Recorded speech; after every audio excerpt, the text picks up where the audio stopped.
After watching hundreds of videos explaining how to learn kanji, I've come up with the way of becoming the absolute best at them. And it's totally free, by the way. The only two things you must have to unleash your fullest potential are Anki and a browser. As for Anki, you will need to install the Core 2 Kiseki deck, which is the most effective deck to study Japanese with. If you're immersing, you need to mind the kanji with some words for context that is being used at. Create a separate deck in which you will add the kanji that you will learn through your main vocab deck. Once you've done that, you will need to get an add-on which is called AGT Beach Accent. This will allow you to see the beach accent with just a click of a button. So, once you begin to study, on the front page of a card, you will see a word which you will need to translate. And on the back of a card, you will see a translation of the word as well as its native pronunciation and then pronunciation of the sentence below. Yeah, the sentence has a translation as well. If you want to see the beach accent of the word, all you need to do is just to select it, right click, and then beach accent lookup. Now, as you might already know, each kanji has its meaning and reading depending on the context. And here is where you're entering a phase 2. Scrutinization. To make a kanji go into your long-term memory, you need to understand it.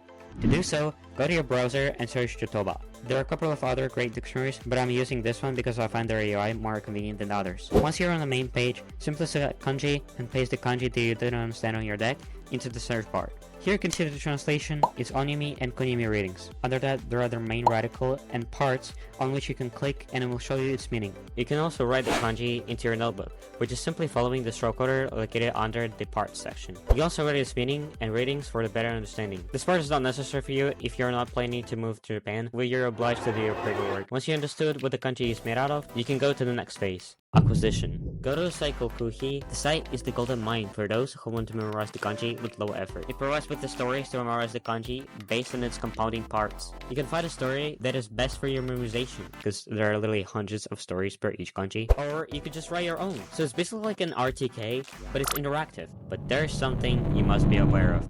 There are 4 types of kanji. The first type is pictographs, which stand for the actual thing they represent. For example, the meaning for a kanji that looks like a gate is gate. A kanji that looks like a mountain is a mountain. And then there's indicators. The visual stand-in or a pointer for a concept. 1 line is for 1, 2 lines is for 2, 3 lines is for 3. For up, there's a thing above the line, and for down, there's a thing below the line. Combo graphs. Kanji composed of 2 or more kanji to create a third meaning. For example, a kanji for trust is composed out of a person and speak. Sound-alikes. They inherit a phonetic value, which is basically a pronunciation or reading, for one of their sub-kanjis, and inherit the meaning from the other. The best way to figure out which type of kanji is the one that you're having trouble with is simply to just click on it in the dictionary, and it will show you all of its compounds. As you might have already guessed, the stories can be made out of not only the radicals, but also with the small individual kanji that are composing the main kanji. So the next time you see that kanji, you can just recall the story based on the parts that you're seeing in that kanji.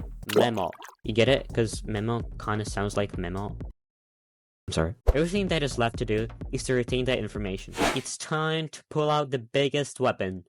SRS. Press add. On the front of the card, you're going to paste the kanji itself, and then on the back side of the card, just simply paste the story that you're going to remember when you will see that kanji again, for the rest of your life. Just kidding. It will become automatic once you see that kanji for a couple of times.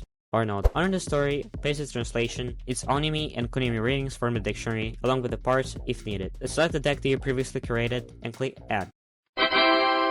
At the start of the video, I said that you need to use a Core 2 Kiseki deck to do this method, if you're not immersing. Now, the reason why I said it is that there are only 2 ways to learn kanji, in context and out of context, with out of context being the least effective. If you want to get the logic behind it, I recommend you to watch a video by Matt vs Japan, which I'll link in the description. And since the most effective way is to learn kanji in the context, that means they can be having the audio on the front of the page, like in the Tango decks, which are considered to be one of the best decks for learning Japanese. That way, you're just trying to recall the meaning of the audio. There are no other decks to teach you from a beginner to basically fluent in the language. If you watched until the end, then please consider subscribing. This video took a lot of effort to make, and it's free. You can always change them out later. If you have any questions about learning Japanese, I have a Discord server. Link is down below. And I'll see you guys in the next one.